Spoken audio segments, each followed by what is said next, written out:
నమస్కారం, నేను రచన. తాండవ న్యూస్ కి స్వాగతం.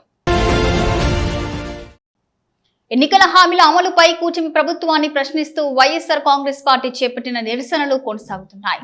కాకినాడ జిల్లా తుని నియోజకవర్గంలోని తొండంగి మండల కేంద్రంలో నిర్వహించిన బాబు వెన్నుపోటుకు 2 ఏళ్లు కార్యక్రమంలో మాజీ మంత్రి దాడిశెట్టి రాజా ప్రభుత్వ తీరుపై తీవ్ర విమర్శలు గుప్పించారు.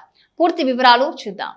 కాకినాడ జిల్లా తుని నియోజకవర్గంలోని తొండంగి మండల కేంద్రంలో వైఎస్ఆర్ కాంగ్రెస్ పార్టీ ఆధ్వర్యంలో బాబు వెన్నుపోటుకు 2 ఏళ్లు పేరుతో నిరసన కార్యక్రమం నిర్వహించారు.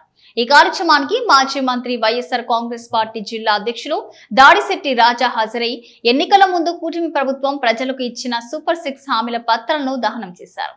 ఈ సందర్భంగా ఆయన మాట్లాడుతూ 2 ఏళ్ల పాలనలో ప్రజలకు ఇచ్చిన హామీలను అమలు చేయకుండా కూటమి ప్రభుత్వం ప్రజల్ని మోసం చేసిందని ఆరోపించారు. ఎన్నికల సమయంలో ఇచ్చిన ప్రతి హామీని వెంటనే అమలు చేసి ప్రజల విశ్వాసాన్ని నిలబెట్టుకోవాలని రాష్ట్ర ప్రభుత్వాన్ని డిమాండ్ చేశారు. ఈ నిరసన కార్యక్రమంలో వైఎస్ఆర్ కాంగ్రెస్ పార్టీ నాయకులు, కార్యకర్తలు, అభిమానులు పెద్ద సంఖ్యలో పాల్గొని ప్రభుత్వ వైఖరిని నిరసించారు. మహిళలు గాని, ఉద్యోగులు గాని ప్రతి సెక్షన్ వెన్నుపోటుకు గురై 2 సంవత్సరాలు అవుతుంది. మరి ఈ వారం రోజుల్లో కూడా వెన్నుపోటుకి 2 సంవత్సరాలు అనే కార్యక్రమం తీసుకుని మన పార్టీ ప్రజల్లోకి వెళ్తుంది. ఈరోజు మేనిఫెస్టో, చంద్రబాబు నాయుడు గారు ఇచ్చిన మేనిఫెస్టో మనం నిరసనగా తగలబెట్టడం జరిగింది. ఎందుకంటే ఆయన చెప్తున్నాడు సూపర్ 6, ఆయన సూపర్ హిట్ అంటున్నాడు. కానీ వాస్తవం ఏం జరుగుతుంది, ప్రజల్లో ఎలా ఉంది? మరి నేను ప్రతి గ్రామం తిరుగుతున్నాను. SIR మీద ప్రజలు ఎడ్యుకేట్ చేస్తూ మహిళల్లో ఒక తిరుగుబాటు కింద ఉంది.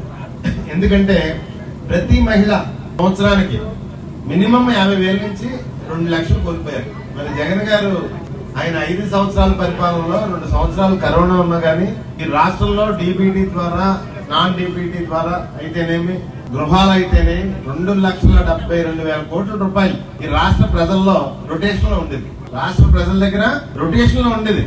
దానివల్ల డబ్బంతా రాష్ట్రంలో తిరుగుతుంటే వ్యాపారాలు చక్కగా జరిగి, పరిశ్రమలు బాగుండి, కొనుగోళ్లు బాగుండి.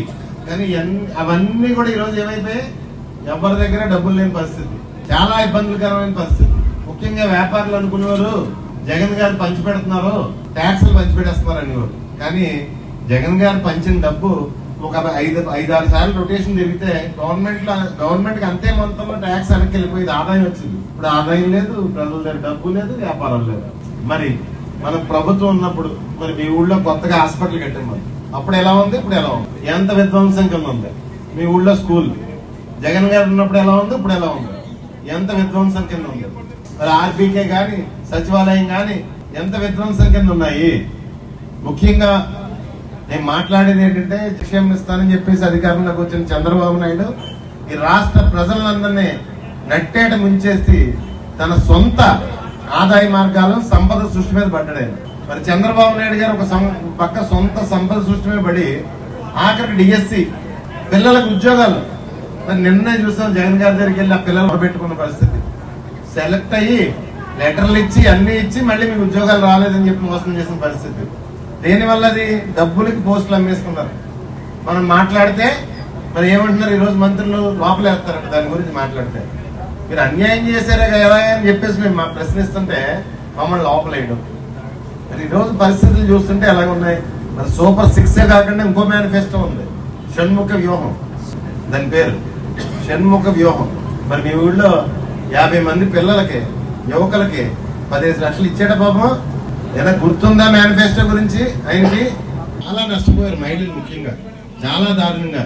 మరి మొన్న చూసాం చంద్రబాబు నాయుడు గారు తునొచ్చి ఒక పాపకి 50,000 ఇచ్చారు. శంకర నాగవేణి అన్న అమ్మాయికి 50,000 ఇచ్చారు. పాప జీవితం, ఆ భర్త చనిపోయాడట, చాలా కష్టాల్లో ఉందని చెప్పేసి అందరికి వివరించి బ్రహ్మాండమైన మార్కెటింగ్ చేసుకుని 50,000 రూపాయలు ఇచ్చి నీ జీవితం బాగు చేస్తారని చెప్పేశారు ఆయన చంద్రబాబు నాయుడు గారు. కానీ ఆ పాపకి చంద్రబాబు నాయుడు గారు ఎంత అన్యాయం చేశారు తెలుసా? చిన్న అన్యాయం కాదు, ఆ పాపకు చేసిన అన్యాయం. ఆ పాప భర్త చనిపోయాడు, దారి తినలేదు. మన ప్రభుత్వంలో ఆ పాపకు పెన్షన్ రాయించి వాలంటీర్ జాబ్ ఇచ్చాము. వాలంటీర్లు 10,000 అన్నాడు చంద్రబాబు నాయుడు. 10,000 వాలంటీర్లు తీసి పారేస్తాడు. ఆ పాప కూడా వాలంటీరే. మరి వాలంటీర్కి 10,000 అంటే ఆ పాపకి సంవత్సరానికి 1,20,000 2 సంవత్సరాలకి 2,40,000 ఆ పాపకి రావాలా. ఆ పాపకి రావాల్సిన 2,40,000 దొబ్బేసి 50,000 చేతిలో పెట్టి పండగ చేసుకోమంటున్నాడు చంద్రబాబు నాయుడు. అంత అన్యాయం చేసావు నువ్వు ఆ పాపకి. అలాగే రాష్ట్ర వ్యాప్తంగా ఎన్నో కథలు. Tandava News. For more updates, like, share and subscribe.